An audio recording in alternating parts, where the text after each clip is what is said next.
मैं आज इस बात को मानता हूं, पहले से कहीं ज्यादा मानता हूं, कि जो चीज आज लोग नॉर्मल एंटरटेनमेंट करके बोलते हैं, वही असल में एंटी क्राइस्ट के लिए दिल को तैयार कर रही है। आपके केबल टीवी, आपके ओटीटी प्लेटफॉर्म्स, आपके थिएटर्स, आपके मोबाइल स्क्रीन, आपकी रील्स, आपके शॉर्ट्स, आपकी वो गंदी फिल्में, आपके वो करप्टेड विजुअल्स जो आप अपनी आंखों के सामने रखते हैं, ये सब सिर्फ टाइम पास नहीं है। ये सब सिर्फ टाइम पास नहीं है, ये स्पिरिचुअल कंडीशनिंग है। पवित्र बाइबल कहती है कि आंख आपके दिल का दरवाजा है। आपके दिल का जो दरवाजा है वो तुम्हारी आंख है, और शैतान या एंटी क्राइस्ट दरवाजा तोड़ कर नहीं आएगा। वो आंखों के रास्ते सीधा आपके दिल के सिंहासन पर बैठ जाता है, हुकूमत करता है। जब आंखें गंदी या जेडड या करप्टेड हो जाती हैं, तो फिर दिल का सिंहासन खाली हो जाता है और वहां पर गंदगी जन्म लेना शुरू करती है। और जब आपके इस दिल के सिंहासन के ऊपर इस गंदगी को आप देखोगे, तो उसके ऊपर एक मसीहा बैठेगा। यस, ये मसीह यीशु नहीं, ये मसीही विरोधी होगा, जिसे हम एंटी क्राइस्ट कहते हैं। हम जानते हैं कि सेकुलर मीडिया पूरी तरह से कंट्रोल में है, पूरी तरह से कंट्रोल में है। किसके? इस अलौकिक आत्मा के कंट्रोल में। आप न्यूज मीडिया देखो, आप मूवीज देखो, आप टीवी डिबेट्स देखो, आप वेब सीरीज देखो, आप एडवर्टीजमेंट्स को देखो, आप प्रिंटेड मटेरियल को देखो, सब पर एक ही स्पिरिट का कंट्रोल है, और वो स्पिरिट है एंटी क्राइस्ट की स्पिरिट, वो मसीह विरोधी की आत्मा का कंट्रोल है। आज पाप को सही बोला जा रहा है, अबॉर्शन को आप एक चुनाव बोल रहे हो, ये आपकी चॉइस है। यूथेनेसिया को आप दया बोल रहे हो, इमोरैलिटी यानी गंदगी को आप आजादी बोल रहे हो, पोर्नोग्राफी को आप एक्सप्रेशन बोल रहे हो। सोचिए, ऐसे समाज में हम रह रहे हैं, ऐसे समाज में हम रह रहे हैं जहां पर वायलेंस, अत्याचार, खून का नदियों की तरह बहाया जाना एंटरटेनमेंट है। लोगों को इसमें आनंद आ रहा है। सोच कर देखो कि ये पिछले 1-2 साल में आप उठाकर देखोगे टॉप हिट मूवीज जो रही हैं, आपको कौन से नाम सामने आएंगे? वही मूवीज जिसमें सबसे ज्यादा कत्लेआम थी, जिसमें सबसे ज्यादा वायलेंस था, अत्याचार था। सोचिए, कौन इस सब को जस्टिफाई कर सकता है? इन सब चीजों को कौन कहेगा कि ये सही है? कोई सूझबूझ वाला या धर्म या पवित्रता या मसीह की आत्मा वाला तो नहीं कहेगा। हां, एक आत्मा वाला कहेगा जो एंटी क्राइस्ट की आत्मा में चल रहा होगा। एंटी क्राइस्ट की आत्मा के अलावा कौन इन सब चीजों को जस्टिफाई कर सकता है? आज बूढ़े, बीमार, मेंटली बीमार लोगों को बर्डन बोला जाता है। इन्हें कहा जाता है ये बोझ हैं, इन्हें निकालो। ये ह्यूमन राइट्स नहीं है, नहीं, ये डिमोनिक माइंडसेट है। ये वो माइंडसेट है, ये वो आत्मा है, ये वो बुद्धि है जिन्हें शैतान ने इन्फ्लुएंस किया है। आजादी के नाम पर, अपने कंफर्ट के नाम पर हमें जो सही नहीं लगता उसे निकाल फेंको। और वो चाहे हमारे बूढ़े माँ बाप ही क्यों ना हो, वो चाहे बीमार माँ बाप क्यों ना हो, वो चाहे थोड़े से मेंटली प्रॉब्लमेटिक हमारे माँ बाप क्यों ना हो। आज हर एक पवित्र चीज का मजाक बनाया जा रहा है। हर पवित्र चीज आज मजाक बन चुकी है। आप सोच कर देखो, मसीह यीशु के नाम के जोक, मजाक हमें मीडिया पर खुलेआम दिखाई दे रहा है, गानों में, मूवीज में, या फिर प्रिंट मीडिया में। आज जितने भी शोज आ रहे हैं, जितनी भी मूवीज आ रही हैं, उन सब में क्या दिखाई दे रहा है? उन सब में हमें न्यूडिटी, नंगापन दिखाई दे रहा है, इमोरैलिटी दिखाई दे रही है, फिर जैसे मैंने कहा वायलेंस दिखाई दे रहा है। और यही सब चीजें हमारे कल्चर को, हमारे समाज को, लोगों को प्रभावित कर रही, उन्हें इन्फ्लुएंस कर रही है। और लोग कहते हैं रिलैक्स यार, बस मूवी ही तो है। नहीं, बाइबल कहती है कि तुम शैतान के साथ संगति कर रहे हो। ये सब कुछ जब तुम देखते हो, जब तुम इन चीजों को अपनी आंखों के सामने रखते हो, तो तुम शैतान के साथ संगति कर रहे हो। जब तुम मूवीज हॉल में जाकर बैठते हो और प्रभु यीशु के नाम को गाली देते हुए सुनते हो और चुपचाप बैठे रहते हो, तो बाइबल कहती है कि तुमने शैतान के कप से पिया है। तुमने शैतान के कप से पिया है। क्या तुम अपनी बीवी के नाम से गालियां सुन सकते हो? क्या तुम अपने बच्चों के नाम की गालियां सुन सकते हो? बिल्कुल नहीं। तो फिर अपने मसीह के नाम की गालियां कैसे सुन सकते हो? कैसे उनको प्रमोट कर सकते हो? कैसे उनके पास वहां बैठ सकते हो? बाइबल कहती है तुम परमेश्वर का जीवता मंदिर हो, तुम परमेश्वर का जीवता मंदिर हो, मैं तुम में रहूंगा, तुम्हारे साथ रहूंगा, प्रभु यीशु ऐसा कहते हैं। फिर सवाल यह है कि ये कैसे पॉसिबल हुआ, ये कैसे मुमकिन हुआ कि जहां पहले पवित्र आत्मा बैठा था अब वहां पर मसीह विरोधी का आत्मा बैठ गया। तो इसका जवाब है लस्ट के द्वारा, इसका जवाब है घमंड के द्वारा, इसका जवाब है ग्रीड यानी लालच के द्वारा, इसका जवाब है गॉसिप के द्वारा, इसका जवाब है आपके समझौते करने के द्वारा, इसका जवाब है आपके केयरलेसनेस के द्वारा। आपने परवाह नहीं करी, आपने चीजों को इजी लिया कि सब नॉर्मल है, चलता है, ड्रामा है, एंटरटेनमेंट है। लेकिन नहीं, हर एंटरटेनमेंट के पीछे एक आत्मा काम कर रही है जो कि आपको कंट्रोल करने की, आपको आपके माइंड सेट को बदलने की कोशिश कर रही है।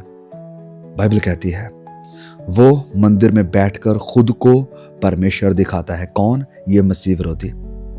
ये सिर्फ बिल्डिंग की बात नहीं है, ये दिल के मंदिर की बात है, क्योंकि वचन कहता है कि तुम मेरा मंदिर हो। तो वो मंदिर में बैठकर जब अपने आप को परमेश्वर बनाता है तो वो आपके दिल के मंदिर की बात करता है। आज कई मसीही, आज बहुत सारे मसीही मैं कहूंगा, इन चीजों को लेकर केयरलेस हो गए हैं। वो इन चीजों की नहीं परवाह करते कि ये नॉर्मल है, इट इज ओके, समाज में रहते हुए ये चलता है। बाइबल को पढ़ना ऑप्शनल है, आप चाहे तो पढ़ सकते हैं, आप जानते हैं तो ठीक है, कोई जरूरत नहीं है पढ़ने की। प्रार्थना करना ओकेशनल है, कब करनी है? हाँ, जब चर्च में जाएंगे, जब प्रेयर मीटिंग होगी, जब घर में कोई प्रार्थना करने के लिए आएगा। और पवित्र जिंदगी जीना नेगोशिएबल है। आप पाप कर सकते हैं, आप दुआ कर सकते हैं, सब चीजें मिलकर चल सकते हैं, चलेगा। और एंटी क्राइस्ट धीरे से चुपके से कब्जा करता है।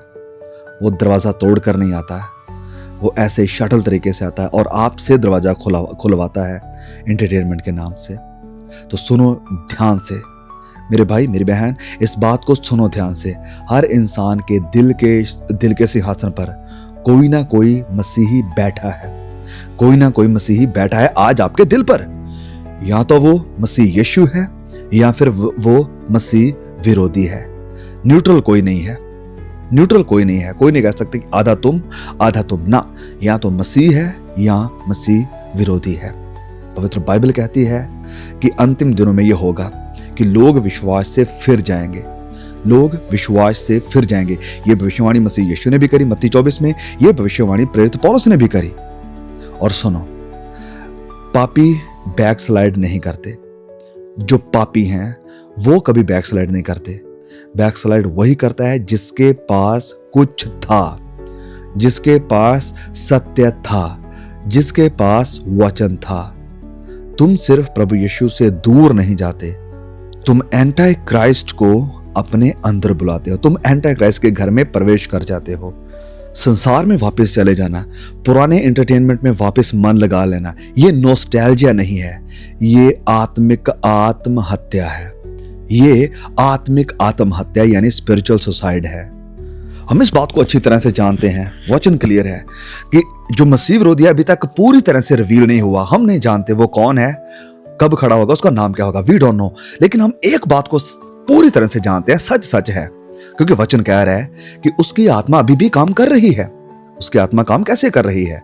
वचनों में कहता है चिन्ह चमत्कारों के द्वारा, अद्भुत कामों के द्वारा और अद्भुत गुमराही के द्वारा वो काम कर रहा है।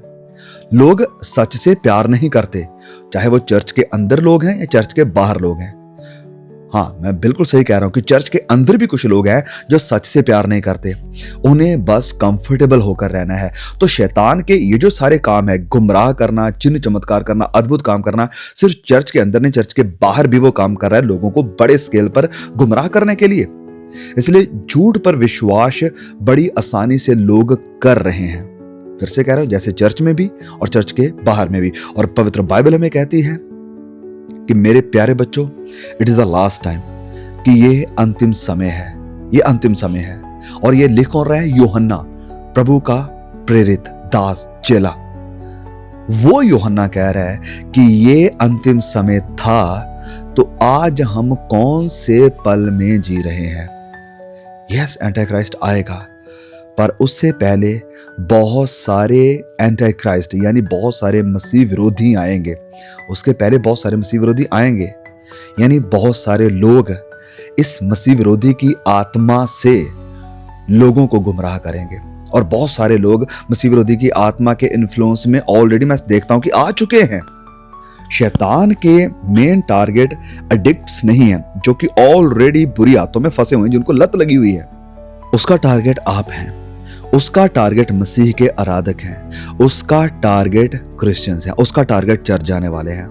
और वो चाहता है वर्शिप खत्म हो जाए। उसको पता है कि वर्शिप खत्म हो जाएगी, सर्विस खत्म हो जाएगी, आप चर्च जाना बंद कर दोगे तो उसको जय मिल जाएगी। इसलिए इस वर्शिप को बंद करवाने के लिए वो प्रेशर डालता है अलग अलग तरह से, चाहे वो डर का प्रेशर हो, चाहे वो आपको डिस्ट्रैक्ट करना हो किसी भी तरीके से, या आपके अंदर कंप्रोमाइज को, समझौते को भरना है, या आपके अंदर शक को यानी डाउट को भरना है। अगर आप सच्चे आराधक हैं, अगर आप सच्चे विश्वासी हैं, तो आप हैरान मत हो जाना जब नर्क की, शैतान की, मसीह विरोधी की सारी ताकतें आपके खिलाफ खड़ी हो जाए। हैरान मत हो जाना जब आपको गिराने की कोशिश करी जाए। स्ट्रांग रहो, प्रार्थना में रहो, विश्वास में खड़े रहो। और जब शैतान के अटैक्स आएंगे, जब मसीह विरोधी की आत्मा आपके खिलाफ खड़ी होगी, तो जो केयरलेस मसीही हैं, जिनको कोई फर्क नहीं पड़ता, जिनको कोई परवाह नहीं सत्य की, वचन की, सच्चाई की, जैसे कि जिनके लिए बाइबल पढ़ना ऑप्शनल है, जिनके लिए प्रार्थना करना कैजुअल चीज है, करो या ना करो, जिनके लिए पवित्रताई बोरिंग है, जिनके लिए पवित्र वचन की सच्चाइयां नहीं चाहिए, ऐसे लोग बहुत जल्द शैतान का शिकार हो जाएंगे। एंटी क्राइस्ट के आने से पहले शैतान सब चीजों को तैयार कर रहा है। इस बात को ध्यान से सुने कि एंटी क्राइस्ट के आने से पहले उसकी आत्मा या शैतान सब चीजों को तैयार कर रहा है। जैसे वो लोगों के दिलों को तैयार कर रहा है, वो लोगों के मनों को कंडीशन कर रहा है, और वो लोगों के जमीर को खत्म कर रहा है। जमीर को खत्म कर रहा है। दिन प्रतिदिन की जो बढ़ती हुई घटनाएं हैं वो दिखा रही हैं कि लोगों के जमीर खत्म हो चुके हैं। सवाल सिंपल है, तुम्हारे दिल के थ्रोन पर, सिंहासन पर कौन बैठा है? आज इस बात को टाल मटोल ना करें, इस बात को इग्नोर ना करें, इस बात को स्किप ना करें या पोस्टपोन ना करें। इस बात का, सवाल का जवाब दें कि आपके दिल के सिंहासन पर कौन बैठा है। क्या वो मसीह यीशु है या वो मसीह विरोधी है? कोई भी बीच का ऑप्शन नहीं है, कोई दूसरा ऑप्शन नहीं है, कोई ना कोई और ऑप्शन नहीं है। यहां पर इशू सिर्फ एंटरटेनमेंट का नहीं है कि क्या आप देख रहे हो और क्या नहीं देख रहे हो। नहीं, इशू ये है ही नहीं। इशू है लॉर्डशिप का, कि कौन आपके दिल के सिंहासन पर बैठकर आपकी जिंदगी को लीड कर रहा है, कौन आपको चला रहा है। सवाल ये है।